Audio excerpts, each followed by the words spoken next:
And we're back on AWANI with me, Nina Rosman, and we're going to be talking about Metaverse. It has been a buzzing topic these days. We can see that Metaverse has an effect to revolutionize many industries moving forward. And talking about screens dominate our lives and our attention spans have been dwindling in response. This issue is more pressing amongst our children and youth. Children tuning out on education is at an all-time high, especially when everything else around them evolves at a breakneck pace, whilst our approach to education remains firmly rooted in the early 2000s. Thus, the questions of how to make education engaging and effective looms large. While digital transformation in education is underway, merely digitizing traditional methods falls short of an actual solution. And joining us to discuss further on the line is Jason Lau, CEO of Virtualtech Frontier, VTF. I want to say thank you very much, Jason, for joining us. How are you? Okay, I'm great. Thank you so much for having me here again to talk about the Metaverse. Excited to get this interview. Fantastic to have you, Jason. Talking about the article that you wrote about how Metaverse plays an important role and serves as uncharted potential in regards to our education, actually. What specific elements of the Metaverse make it a promising platform for education transformation? Right. So at first, when we developed our Metaverse platform, we never really expected it to have such good progress towards like education and Gen Zs. It was when we started to use it in one of the career fairs, a Metaverse career fair, for example, we suddenly see huge engagements and interaction from a particular age group, which is the Gen Z target audience. And it is through there we start to identify and being able to see deeper, why would people actually interact better in the virtual space as compared to 2D in such a scenarios? And it's through the upcoming months that we started to have a lot of requests from educational institutions, colleges wanting to explore new ways of teaching via the Metaverse, because they believe that, as you mentioned earlier, if kids are so ingrained in all these virtual games and everything, how are we going to be able to make it more impactful and educational? So whatever content that these children are taking in online is actually on the more positive side rather than just pure entertainment itself. You also mentioned about gamifications of learning within the Metaverse. How does incorporating gaming elements enhance the educational experience, and what are some successful examples of this approach? So when we were diving deeper into how can the Metaverse be used for education, we realized that the Ministry of Education, so there are two ways when we look at learning, right? One is the pedagogy, where we're talking about teachers teaching, and another one of the very key aspects that we're looking different countries all over the world trying to do now something called pedagogy. So pedagogy itself is a process of self-learning. How do you ensure there's disciplined self-learning towards each individual itself? Because most of the time beyond classroom 6 hours in school, you then have many hours left in your life for a kid that either they're doing sports, curriculum, or they're actually indulging themselves into different kind of content out there. So with the Metaverse itself, it being some sort of like a virtual world that enables gamification structures, it really enables someone to actually go through multiple quests, learning initiatives, things that can prompt someone to actually do something on their own. And it's through this go and get a specific quest done, for example. This is where we see the potentials of it being in the Metaverse, and having a gamification way to improve interactivity among students will be one of the key driving factors for effective self-learning among students itself. You also highlight the potential of the Metaverse to promote diversity, equity, and inclusion in education. How does customization within the Metaverse achieve this, and what impact does it have on the learning environment?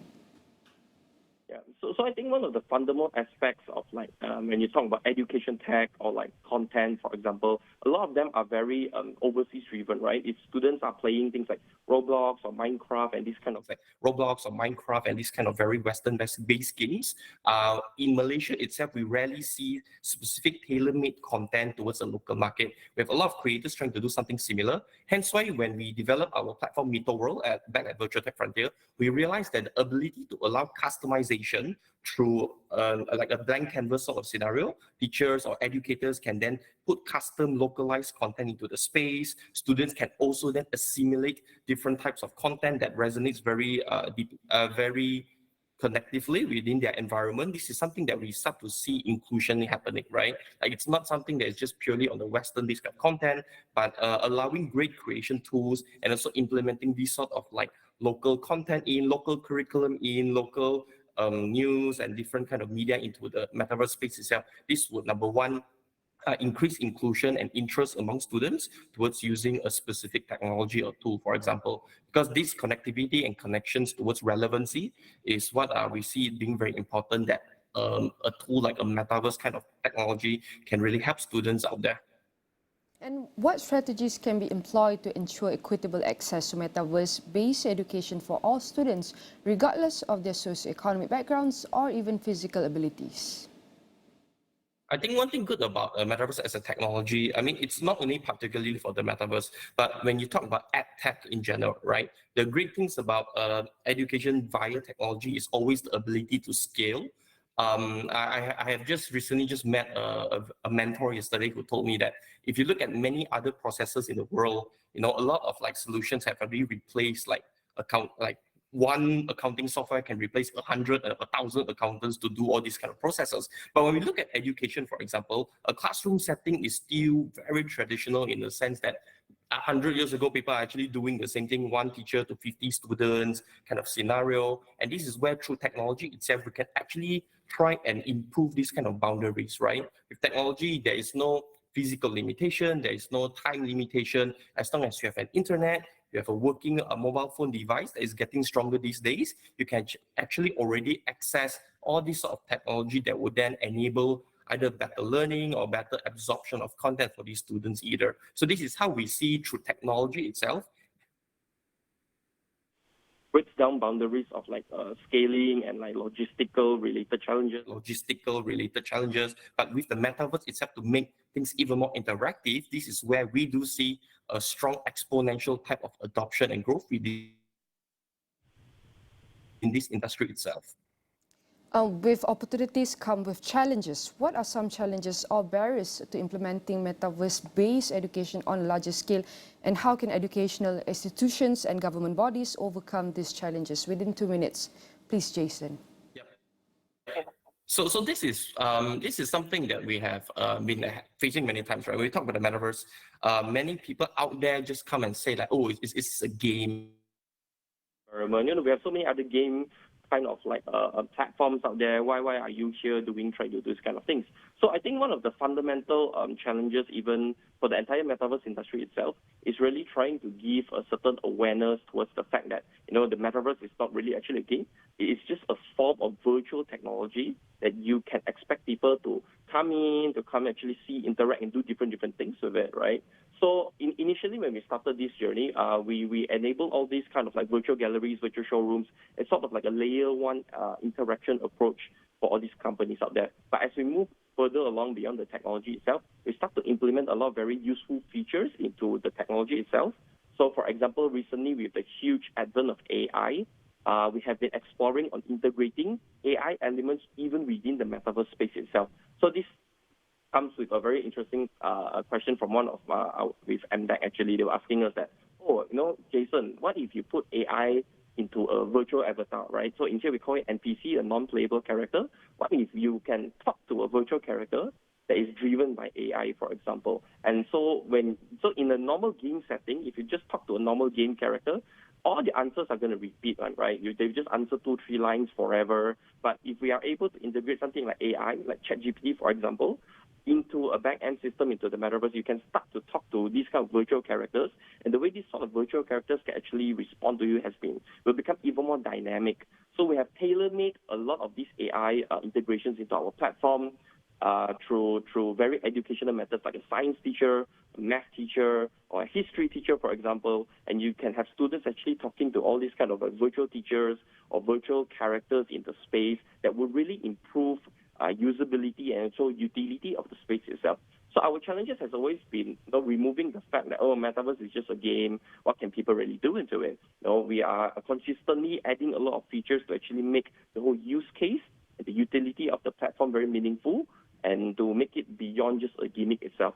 So in that regard, awareness, to each person is always something that we're doing, but awareness at scale, to really get people to understand the benefits of this whole thing has always been a challenge. Hence why working with different government bodies, government agencies like MDEC and MOE really will then help increase the awareness, and with great awareness, there will then be better and stronger adoption towards the technology itself. Jason, I want to add some about the potential privacy and security concerns associated with using the metaverse in education, and how can these concerns be effectively addressed to ensure student safety and data protection? Yep. So I think with any tech companies, right, I think we are always compelled to adhere to multiple, this kind of data privacy acts and stuff like that. So globally, that has always been an issue. It's definitely not just a Malaysia thing. It's definitely not just a social media thing itself. We are seeing, many regulators in the world, associations, government agencies trying to come up with different sets of rules and regulations to ensure that all of the data and also privacy concerns of our users are always maintained. So fundamentally, we do adhere to a lot of the very global standards like the PDPA and so on. In Malaysia itself, I think working very closely with the government like MDEC and under the Ministry of Communications Digital, we do have also various processes and ethical frameworks that we actually do implement into our system to ensure that all of this is not a concern, and that we can really move forward to just creating value towards the technology itself. Definitely interesting sharing about the revolutioning education, exploring the metaverse uncharted potential with our guest, Jason Lau, the CEO of Virtualtech Frontier, VTF. And for many more updates after this, Niaga Awani will be taking a short break and we'll be right back.